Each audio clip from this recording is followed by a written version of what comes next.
مگر آپ یہ میرے ہاتھ میں ایک اخبار دیکھ رہے ہیں، یہ اخبار مبارک پور سے نہیں چھپا ہے، یہ اخبار بریلی شریف سے نہیں چھپا ہے، یہ اخبار دہلی سے چھپتا ہے۔ اس اخبار کا ایڈیٹر کوئی بریلوی نہیں ہے، اس اخبار کا کوئی ایڈیٹر سنی نہیں ہے، اس اخبار کے ایڈیٹر دارالعلوم دیوبند کے فاضل شاہد صدیقی ہے، جو اس وقت سماجوادی پارٹی کے طرف سے راج سبھا کے ممبر ہے۔ یہ دیوبندی مکتبہ فکر کا اخبار ہے، اخبار کا نام نئی دنیا ہے، اور اسی 26 مارچ سے لے کر 1 اپریل تک کا اخبار ہے۔ اس اخبار کا پہلا پیج ہے۔ اب آپ ذرا کلیجہ تھام کر سنیے کتنی دردناک خبر اس اخبار میں لکھی ہوئی ہے۔ یہ اخبار ہے، اور اس اخبار میں حضرات یہ دوسرا شمارہ، اور کوئی شمارہ دیکھو نکالو،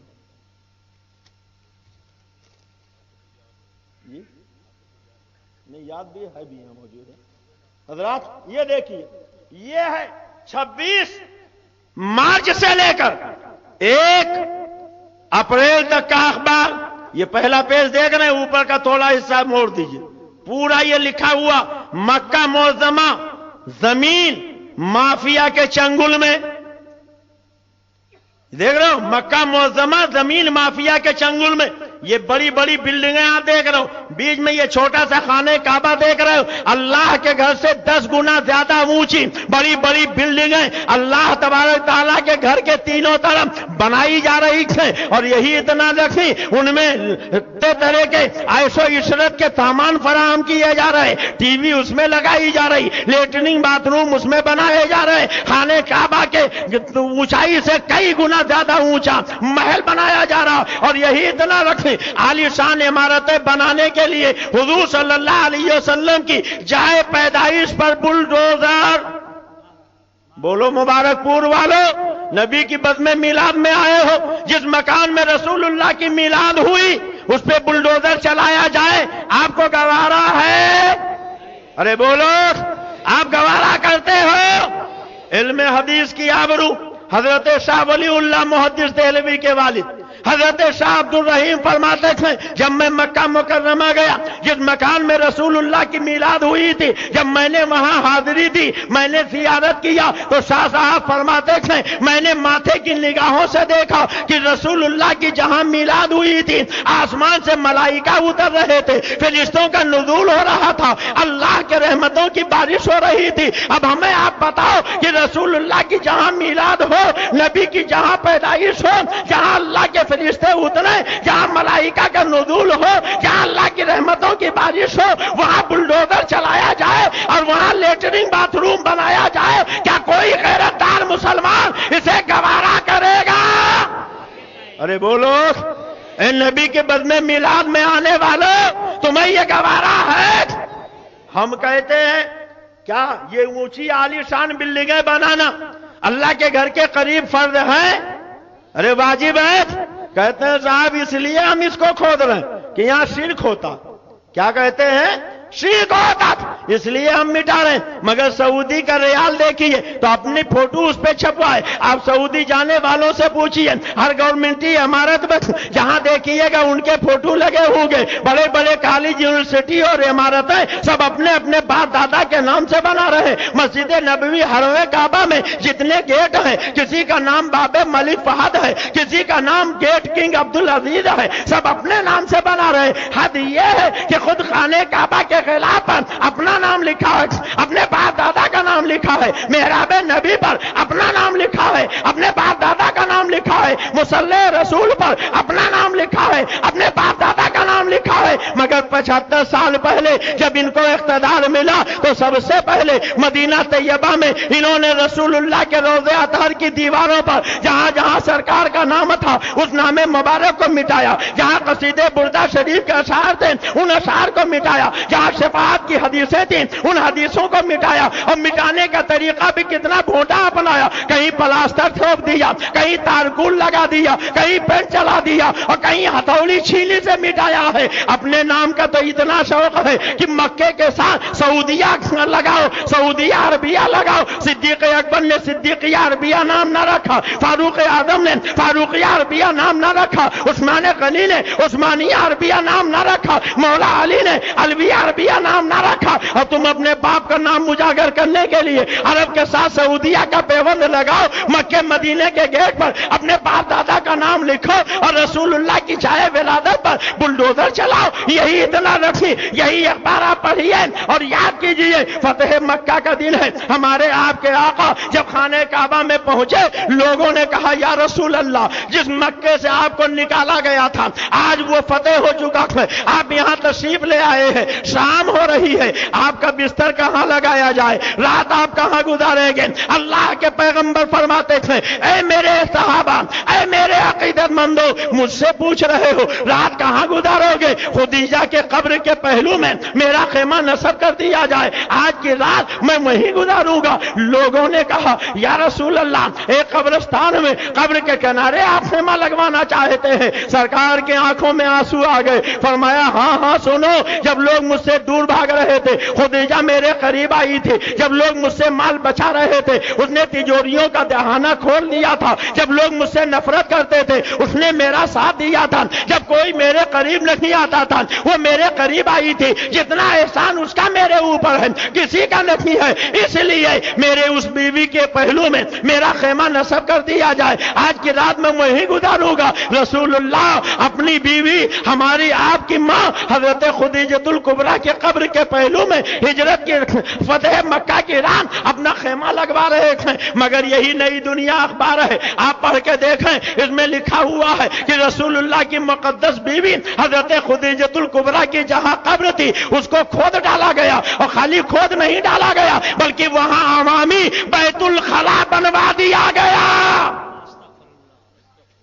بولو مسلمانوں، دل کے پھپولے جل اٹھے سینے کے داغ سے، اس گھر کو آگ لگ گئی گھر کے چراغ سے۔ ہم سے کہا جاتا ہے یہ میلاد النبی کی رات ہے، سیرت بیان کرو، رسول اللہ کی کرامتیں عظم معجزات اور رسول اللہ کی فضیلت بیان کرو، مگر کس کلیجے سے ہم اس کو برداشت کر لیں؟ ابھی کچھ ہی دنوں پہلے تھانہ بھون میں ایک قبر کھود دی گئی تھی تو ملائم سنگھ کے پاس بھی میمورینڈم جا رہا تھا، گورنر کے پاس بھی میمورینڈم جا رہا تھا، وزیر اعظم کے پاس بھی میمورینڈم جا رہا تھا، پورے ہندوستان میں تہلکہ مچ گیا۔ مولانا تھانوی کی قبر جس نے کھودی ہے اس کا پتہ لگایا جائے، اس کو پھانسی دی جائے، اس کو سزا دی جائے۔ ہمارے مولانا کی قبر کیوں کھودی گئی؟ مگر آپ نے رسول اللہ کی مقدس بیویوں کی قبریں کھودی، رسول اللہ کے بیٹوں کی قبریں کھودی، رسول اللہ کی دودھ پلانے والی دایا حضرت حلیمہ کی قبریں کھودی، رسول اللہ کے صحابہ کی قبریں کھودی، بلڈوزر چلوایا اور پھر ہندوستان سے مبارکبادی کا پیغام بھیجا۔ اور ہم اگر احتجاج کریں تو ہم کو فسادی کہا جاتا ہے، ہم کو فتیل کہا جاتا ہے۔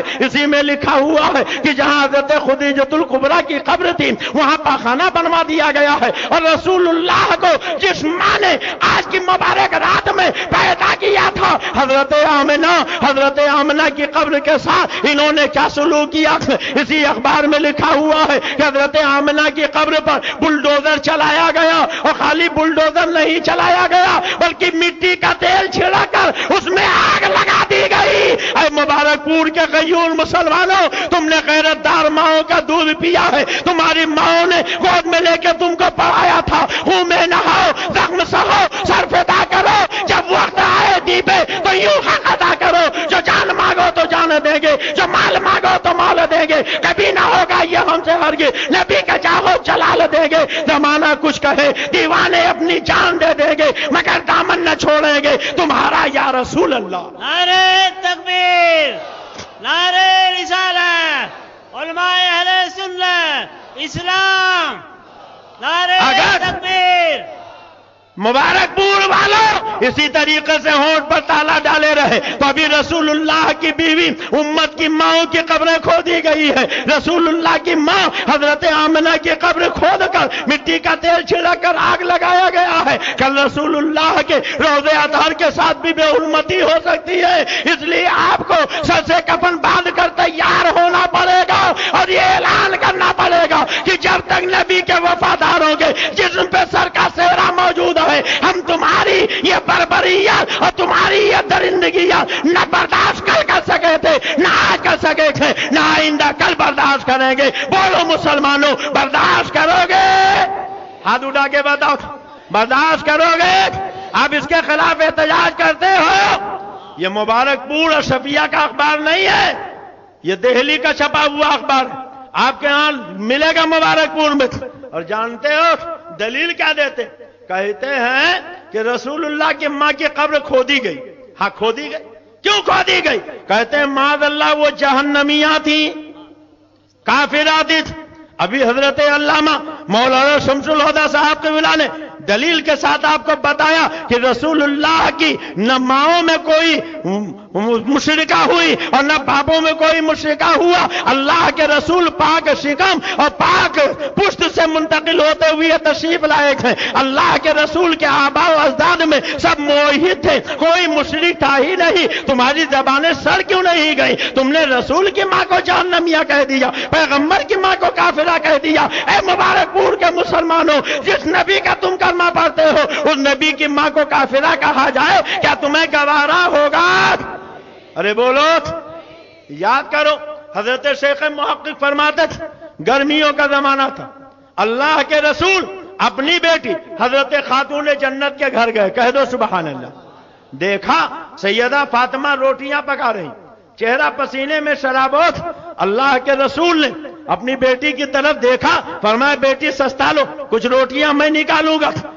وہ بیٹھ گئی. سرکار نے دستے مبارک سے تنور میں روٹیاں ڈالی اور جب آقا نے روٹیاں نکالی تو حضرت شیخ فرماتے تھے سرکار کے ہاتھ کی روٹیاں کچی نکلی. خاتون جنت نے کہا بابا جان میرے ہاتھ کی روٹیاں پکی ہوئی نکلی تھیں, یہ آپ کے ہاتھ کی روٹیاں کچی کیوں نکلی ہے؟ تو آقا فرماتے تھے اے فاطمہ اس آٹے میں میرا ہاتھ لگ گیا, آگ میں طاقت نہیں کہ اسے جلا سکے. ارے کہہ دو سبحان اللہ, ذرا محبت سے کہہ دو سبحان اللہ. جبھی تو اعلیٰ حضرت سرکار کہتے تھے اے عشق تیرے صدقے جلنے سے چھوٹے سستے, جو آگ بجھا دے گی وہ آگ لگائی ہے. اور سنو نزہت المجالس شریف کی وہ روایت, مکہ مکرمہ کی دھرتی, ہمارے سرکار ایک گلی سے گزر رہے, ایک صحابی سے ملاقات ہو گئی, گفتگو ہونے لگی, بات طویل ہو گئی. سرکار نے ایک دیوار سے پشتے انور کی ٹیک لگا دیا. مکان کی مالکہ کافرہ تھی, جلدی جلدی دوڑی ہوئی آئی, اس نے دروازہ بند کیا, کھڑکیاں بند کی, جنگلے روشن دان بند کیے. نبی کی آواز کانوں تک نہ پہنچے. جبریل امین آئے, انہوں نے کہا یا رسول اللہ, اللہ نے فرمایا ہے جاؤ میرے محبوب سے کہہ دو آپ نے اس کے مکان کی دیوار سے اپنے پشتے انور کی ٹیک لگا دیا ہے, اب اس مکان کی مالکہ کافرہ رہے, یہ جہنم میں جائے, یہ میری رحمت کو گوارا رکھی ہے. اس نے دروازہ بند کیا ہے, کھڑکی بند کی ہے, جنگلے روشن دان بند کیا ہے, مگر یا رسول اللہ اللہ تعالیٰ نے اس کے دل کی کھڑکی کھول دی ہے. نعرہ تکبیر, نعرہ رسالت. ابھی سیدنا جبریل امین واپس بھی نہیں گئے کہ وہ مکان کی مالکہ دوڑی ہوئی آئی, کہنے لگی یا رسول اللہ مجھے کلمہ پڑھا کے مسلمان بنا لیجئے. اب اے مبارک پور کے مسلمانوں میں آپ سے پوچھنا چاہتا ہوں, نبی آٹے میں ہاتھ لگا دے, دنیا کی آگ اسے جلا نہیں سکتی. نبی ایک کافرہ کے مکان سے پشتے انور لگا دے, اس مکان کی مالکہ کافرہ رہے, جہنم میں جائے, یہ خدا کی رحمت کو گوارا نہیں. پھر رسول اللہ جس ماں کے شکم اطہر میں 9 مہینے تک جلوہ کر رہے, بولو کیا وہ ماں جہنمیاں ہو سکتی ہے؟ کیا وہ ماں کافرہ ہو سکتی تھے؟ اب ان کو کافرہ اور جہنمیاں کہنے والے بولو خود جہنمی ہے کہ نہیں ہے؟ اللہ تبارک تعالیٰ ہمیں ایسے گندے عقیدوں سے محفوظ رکھے. زور سے کہہ دیجیے آمین.